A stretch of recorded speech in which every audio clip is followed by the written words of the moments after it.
Olá a todos, sou Marcela Rocha, economista-chefe da Principal Claritas, e hoje nós falaremos a respeito do cenário macroeconômico do mês de agosto. Como sempre, passaremos pelo cenário global e pelo cenário de Brasil.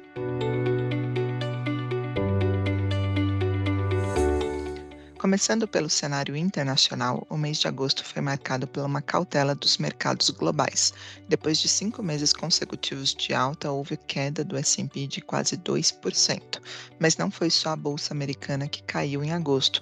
Lá na Europa, o índice também chegou a recuar quase 4% em agosto. Fora as bolsas, também foi observado um sentimento de aversão ao risco em outros ativos. O dólar valorizou quase 2% no último mês e as taxas de juros nos Estados Unidos tiveram uma elevação importante, com o 10 anos por lá subindo cerca de 15 bips, ficando acima do patamar de 4,10. Na nossa avaliação, esse sentimento de aversão ao risco maior no mês de agosto, ele foi uma explicação tanto de fundamentos econômicos como questões técnicas.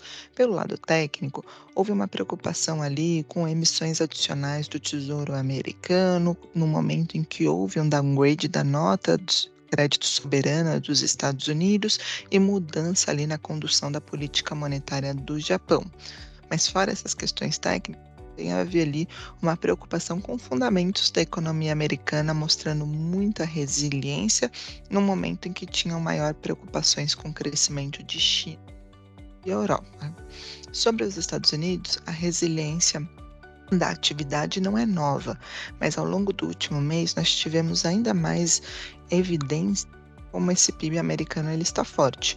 O resultado do segundo trimestre indicou para a gente um PIB anualizado ali crescendo um pouco acima de 2%, mas o que impressionou foram as primeiras informações de julho, vendas no varejo, produção industrial, tudo isso apontando para um PIB do terceiro trimestre acelerando em relação ao ritmo do trimestre anterior, podendo crescer cerca de mais de 3%.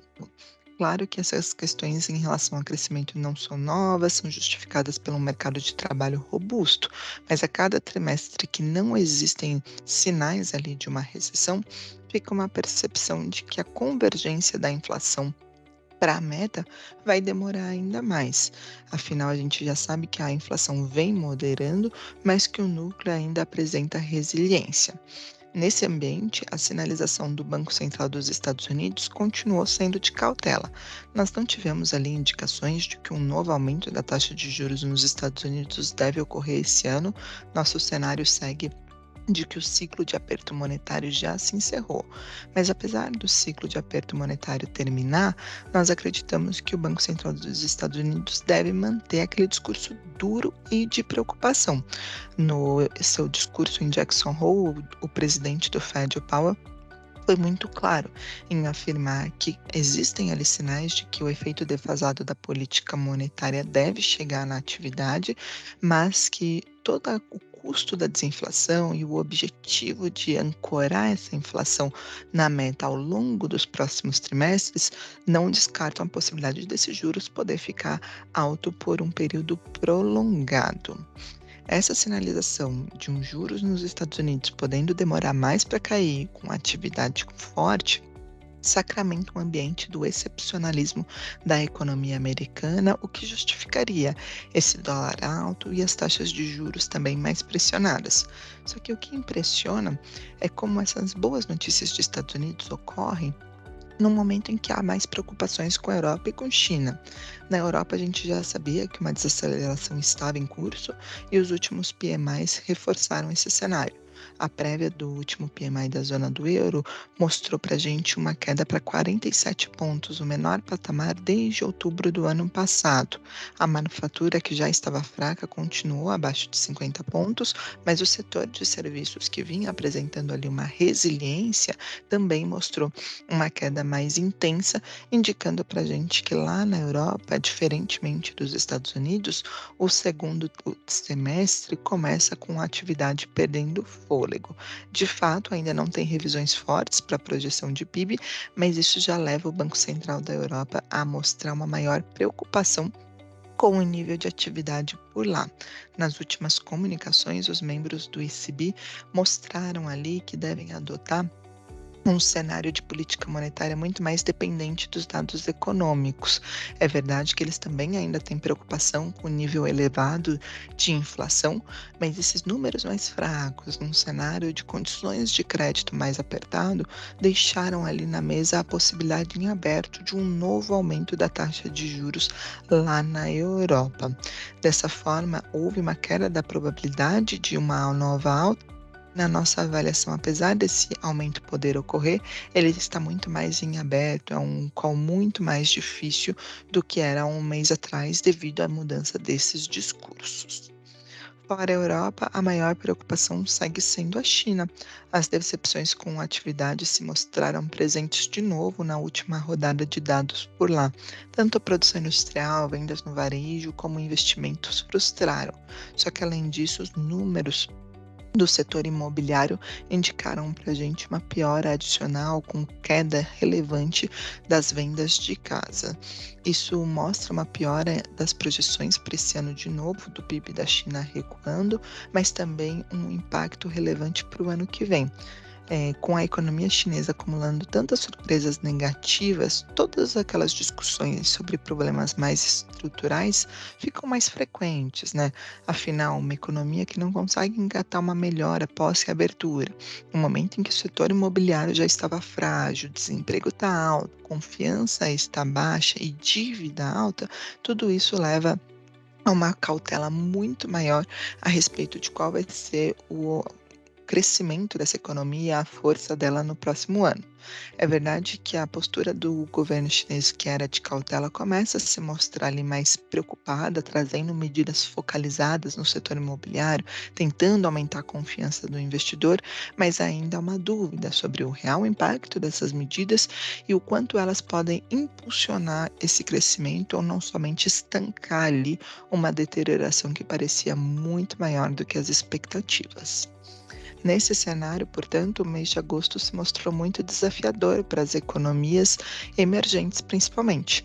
Afinal, de um lado, preocupação com o crescimento vindo de China, especialmente, em outro ponta, um dólar globalmente valorizado, taxas de juros abrindo por conta dessa boa performance da economia americana.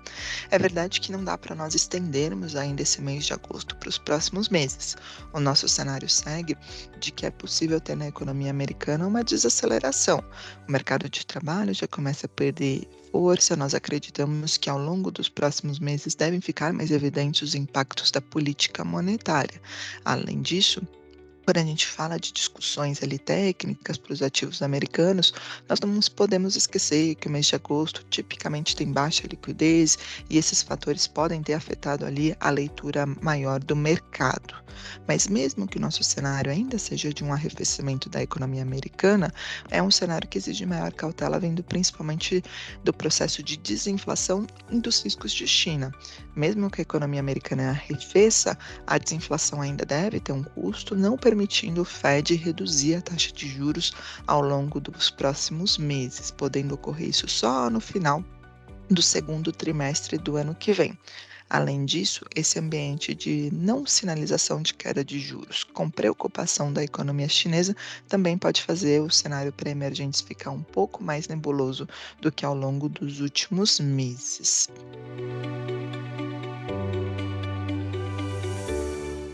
Em relação ao Brasil, os nossos ativos de risco não conseguiram se deslocar desse cenário global mais adverso. Nós tivemos no mês de agosto desvalorização do real, abertura das taxas de juros aqui no mercado futuro e uma queda do Ibovespa. Depois de 4 meses consecutivos de alta, o nosso índice aqui recuou um pouco mais de 5%.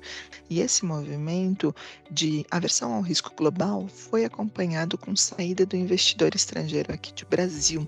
No mês de agosto, nós tivemos uma saída de um pouco mais de 13 bilhões de reais, o que mostrou como um apetite para economias emergentes foi muito menor por conta de todas aquelas incertezas.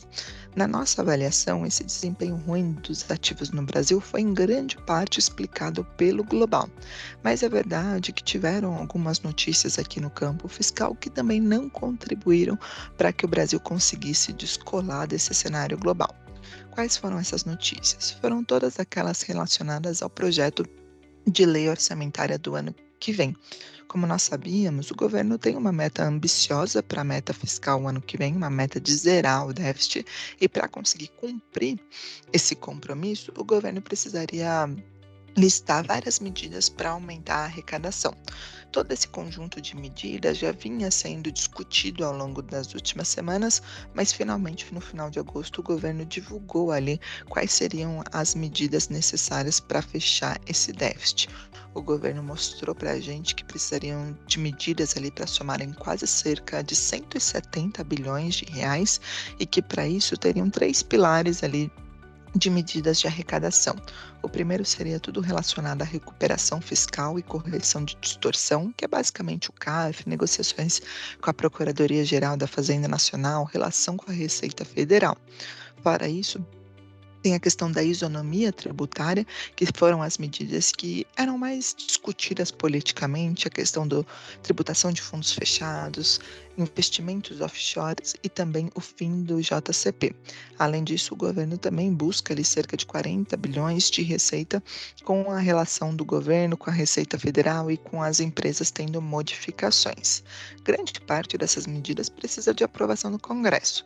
É verdade que o voto de qualidade do CARF já foi aprovado, mas todas essas outras medidas, principalmente que tratam de isonomia tributária, e a questão do fim do JCP, tributação de fundos exclusivos e fundos offshores, ainda precisa de um longo caminho de negociação no Congresso.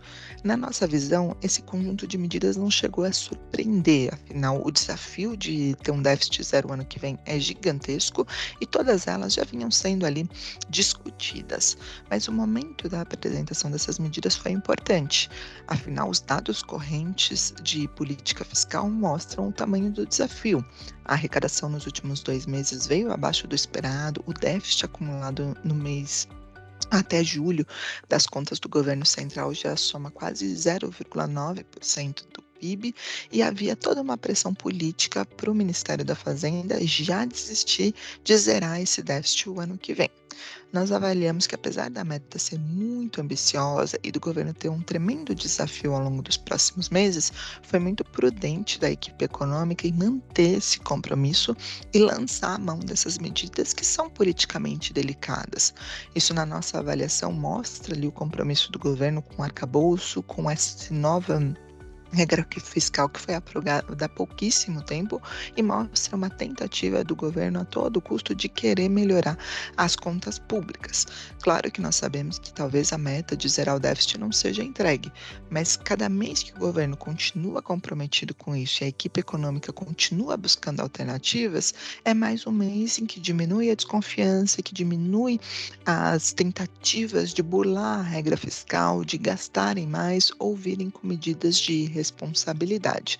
E o governo manter esse compromisso também mostra que a equipe econômica está fortalecida e que a equipe econômica é apoiada pelo governo. Portanto, sabemos dos desafios dessas medidas, mas a sinalização de não mudar a meta fiscal foi muito relevante. Agora, a dúvida sobre essas medidas, se elas serão aprovadas ou não, fica mais no campo político. Afinal, a gente já vem especulando a respeito de uma reforma ministerial que o governo deve anunciar para conseguir construir ali a sua base de apoio no Congresso.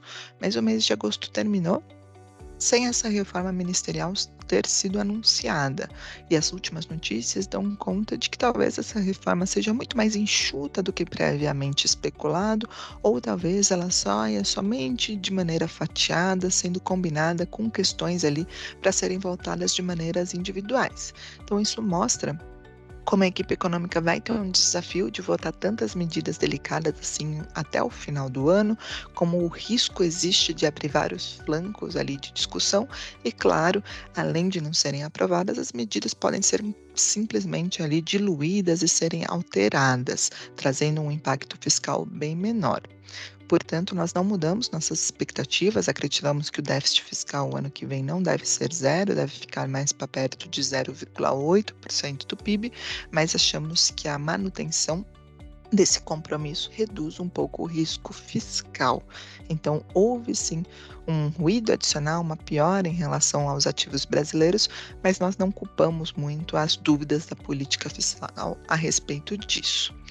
E aí, enquanto houve muita incerteza fiscal, quando a gente olha pelos números de atividade, pela condução ali do cenário de inflação, as notícias no Brasil continuaram boas. Sobre crescimento, tivemos mais uma surpresa positiva com o PIB. Depois do PIB crescer quase 2% no primeiro trimestre, o PIB cresceu 0,9% no segundo tri, ficando bem acima das nossas expectativas, que eram de uma alta de 0,2%. Pela nossa projeção, a surpresa no lado da demanda ficou por conta do consumo e também de uma contribuição ali menor das exportações líquidas. Já pelo lado da oferta, a surpresa ficou em serviços e também no PIB da agropecuária, que teve uma queda menor do que nós esperávamos. Com esse resultado forte do segundo trimestre, inevitavelmente temos que revisar o PIB do ano para cerca de 2,9%, muito próximo a 3%. Nosso número antigo era 2,4%, a nossa projeção vem para 2,9%.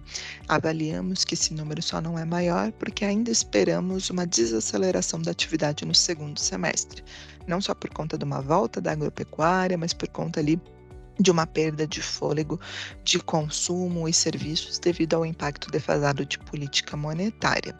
Portanto, as projeções ainda embutem uma desaceleração, mas mantêm o PIB desse ano próximo a 3%. Agora, uma questão importante desse PIB foi o impacto disso para a política monetária. No primeiro trimestre, houve um alívio de que a surpresa ficou muito concentrada em agropecuária, ou seja, não era um PIB ali inflacionário. Mas a história do segundo tri não é bem essa. Quando a gente olha os elementos ali de surpresas e de robustez, está tudo relacionado à demanda doméstica, consumo e serviços. E quando a gente vai para aquela outra teoria de que poderia ser um aumento do PIB potencial, se nós olharmos a fraqueza do investimento, que subiu somente 0,1%, a taxa de investimento caindo como proporção do PIB, isso também não dá força para essa expectativa de um PIB potencial maior. Claro que essa é uma discussão em aberto, que ainda vai ter muita história, muita evidência ao longo dos próximos trimestres, mas para a gente essa abertura do PIB no segundo tri é mais um cenário ali que exige cautela, tanto para a construção das estimativas de inflação nos próximos trimestres, como para a condução da política monetária. Claro que o último dado do IPCA, que foi o IPCA 15 do mês de agosto, não trouxe ainda essa preocupação. A gente teve um número do IPCA 15 de agosto acima do esperado, 0,28, mas a abertura houve um alívio. Serviços e núcleos vieram até um pouquinho abaixo do que nós esperávamos. Portanto, toda a surpresa ficou por conta de componentes voláteis, como a questão de alimentação. Só que mesmo com essa dinâmica favorável, como a gente disse, o PIB exige cautela, mostrando uma atividade ainda aquecida, as expectativas de inflação no Focus continuam ali desancoradas e nós temos agora um novo elemento de incerteza que é esse cenário global, tanto de uma China desacelerando mais, como de taxas de juros nos Estados Unidos mais pressionadas. Com isso, na nossa avaliação, não existe espaço para o Banco Central nesse momento discutir uma aceleração do ritmo de queda da Selic. E foi essa justamente a direção dos últimos discursos do Banco Central. Nas comunicações recentes, todos os diretores ali afirmaram que a barra ainda é alta para alterar esse ritmo de cortes e há conforto com o ritmo atual que é apropriado. Nós concordamos com essa avaliação e achamos que, se não ocorrerem surpresas relevantes na inflação corrente, em serviços, em conjunto, com queda das expectativas da inflação e mudança nessa dinâmica de crescimento, por hora não tem vetores ali para nos levarem a pensar numa aceleração do ritmo de queda da taxa Selic. Portanto, não mudamos essas estimativas. Para esse ano, a Selic termina em 11,75 e para o ano que vem em 9,5%. Esse foi o nosso cenário macroeconômico do mês de agosto. Quaisquer dúvidas, as nossas equipes do marketing, comercial e da equipe econômica estão à disposição. Obrigada e até o próximo mês.